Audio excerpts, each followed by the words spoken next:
Last week I released a tutorial for painting the Leopard 1 Battlefront. Very kindly sent me a few miniatures to go along with their release of NATO Forces for their Team Yankee game, which came out on the 7th of October.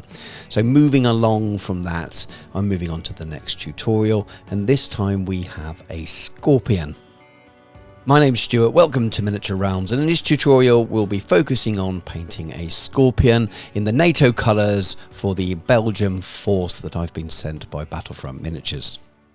So the paint scheme is the same as the Leopard 1. This is a shot from the new NATO Forces book, and of course I turned to my Colours of War book to get further access to the paints and things that I needed that are recommended by Battlefront Miniatures and also by Vallejo, matching their model colour range. This book is fantastic. If you don't already own it and you paint Flames of War and Team Yankee, I would definitely recommend it. As I mentioned in the previous video, my model colour 890 is called Refractive Green, and they're listed as Reflective Green in the book. I don't know whether the number is wrong or the name, but I am using the Refractive Green 890 from the model colour range. Now the aim of this tutorial is to be slightly different from the first one. As you can imagine, they're identical paint schemes, and I wanted to give viewers of this video something that's slightly different to the previous one. Now I've primed the miniature black and left the turret removable for easy painting, which you would use in game as well. Now you'll see here I am using an airbrush, and I'm going to talk all over this. I want to make this tutorial a little bit more accessible for people that don't use an airbrush, and you could do these stages by hand. So my airbrush stage in here, I'm starting with a slightly deeper green in order to provide a slight bit of shadow when I airbrush on at my basic levels. Now if you want to follow that, do check out the other tutorial, but I would recommend, if you're using just a brush, to go in with just the refractive green here, the 890, and just give yourself a solid flat cover over the whole of the miniature. Now, if you didn't want to do this and you wanted to get some level of highlight in, you could start with a deeper green beforehand as a flat colour and do a very heavy dry brush. And I'm talking using the new style of dry brushes made by Artist Opus, or the other versions of those are now made by other companies, or makeup brushes, and give a very solid level dry brush all over, building up the refractive green, leaving a little bit of the shadow left below. Either way would work, and you're not using an airbrush. Now for the rest of the tutorial, the airbrush has gone away, and I'm starting with black grey, which is the same colour that I used for the first layer of camo in the previous tutorial. But what I'm doing here, rather than airbrushing it on, is to build up the layers using a sponge.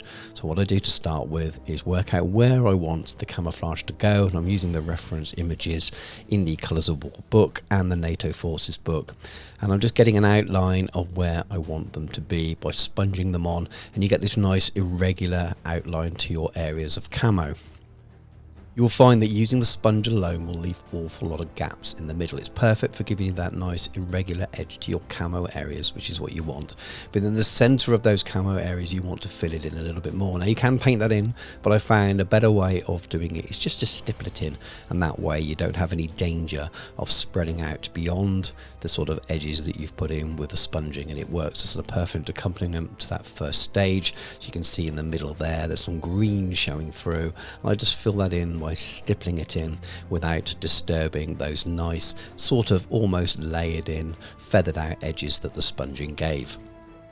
Continuing on to the next colour, and it's Flat Earth by Model Colour, and these are the colours all recommended in Colours of War and in the NATO book itself. I do exactly the same process as I did before, so sponge in the outline to give that nice irregular shape with the foam itself, and then follow up by stippling in with the dry brush, making sure I don't spread too far away from the edges that are left there already, giving them that nice sort of natural uneven line. What you don't want for this camo style is to have it with straight flat lines.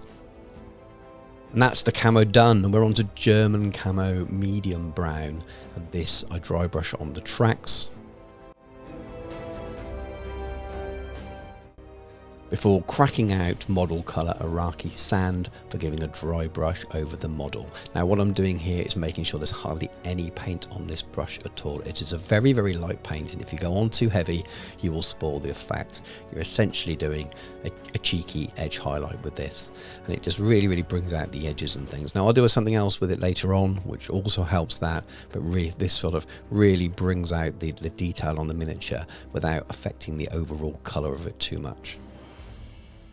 Now that all took no time at all, and this is completely game ready. So if you're looking to do a really, really quick tabletop version that looks fantastic, just do this and pop your models on the table and they will look great. I think other people will think your miniatures will look great, and it takes no time whatsoever.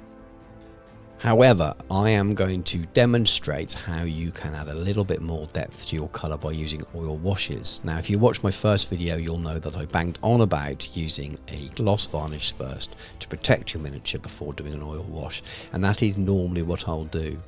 But being a little bit extra careful here, so rather than what I called in the previous video a lazy oil wash, when I slapped it all over knowing that the gloss varnish was there, I'm a little bit more reserved here. I'm trying to do much more of a panel line job on this and not go too heavy. Without protecting your miniature with gloss varnish, the thinners that are involved in these oil washes can degenerate the paint if you go too thick. But I have found plenty of times in the past that you can get away with using small amounts of oil paints and you don't have any poor or negative effect whatsoever. So just take it a little bit at a time. If you see anything that doesn't look healthy, stop there before you ruin your whole paint job.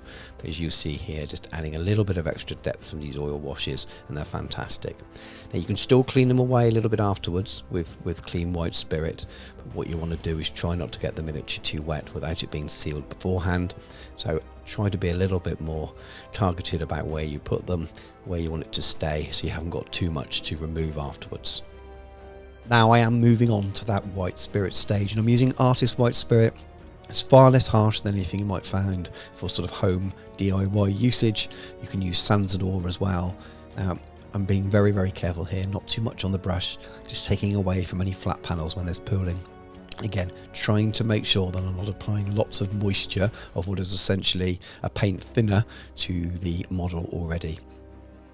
But I hope this will demonstrate that some of these kinds of weathering products can be used without using an airbrush beforehand to provide a gloss varnish, or without using gloss varnishes through rattle cans, which tend to go on very thick and obscure detail. Many people also use panel liners and things like that as well without gloss varnishes, and all I'll say is be careful before you use them. If you're not using a gloss varnish, test them on a small area first so you don't end up ruining a beautiful paint job or a whole batch of miniatures by going in heavy-handed. And then once that is fully dry, I'm turning to metallics, and I've got black metal from Scale Colour here and silver from Game Air. I'm just doing a very, very gentle dry brush here, picking out where the paint may have worn off on the corners and edges. This isn't something that everyone likes to do. It may make the tank look a little bit more worn or weathered than it needs to be, but it's an effect I like the look of. And at the end of the day, these are gaming miniatures. These aren't a modelling display miniature. So if I get a few things wrong, then I'm not too worried. I start off with the darker colour, the black metal, and do that on a lot of the edges, and then for the brighter silver I tend to contain that more to areas around the edges of the tracks and at the front of the tag where it's more likely to hit and brush up against things. Moving on to the final stages now. This is a Vallejo pigment. This is light sienna, and it's kind of a lightish brownish dusty colour, and it's one of my most used pigments. I brush it in directly on the tracks, really get in there to all the crevices, and it coats it and stains it really nicely. Now you can use a pigment fixer on these if you wish, but it will change the colour and the properties. It will make it look quite washed out. I prefer to just brush them on dry and blow off the excess, and you'll be surprised how it just stays there. Now moving on to Vallejo Diorama FX, and they're both thick muds. One's industrial mud and one's European mud. Now this is more of an effect than a basing material. You get the kind of textures which have sand mix in and provide a solid level for your inventory images and things. These will dry a little bit lighter than when you first put them on, so they evaporate slightly and leave some of the fibres and textures on there. So the industrial is the more grayer kind of mud, as you can imagine, mud mixed in with sort of concrete dust and things like that, and the European mud is much more what you expect from a traditional field or something like that. But applied together, they give a really, really nice effect, especially when they're dry and mixed in with that dry pigment as well. It just shows how these really, really easy, simple techniques and tools that you can use can turn a very, very simple paint job into something that looks pretty cool on the table. And there we have it, and that, aside from drying time, takes minutes really. The techniques are incredibly simple. You're talking about a flat paint colour here, dry brushing, and then adding effects to the miniature. There's no real skill at all. If you're a new painter, I think you could learn this very, very quickly and get a really nice effect from your miniatures on the table. I have an army that people will turn and look at and think, yeah, that's pretty cool. And painting small tanks is one of the easiest ways to do that. Well, I hope you've enjoyed the video and found it useful. It's obviously the same paint scheme as the previous tank last week. That's why I really wanted to focus on achieving a very, very similar effect, if not almost the same, via not using the airbrush. I admit I did use it for the green at the start, but that was just to save time. You can easily just paint a flat colour yourself there, and hopefully the other techniques afterwards, if you're not an airbrush user, you'll be able to look at and think that those are really, really easy to replicate.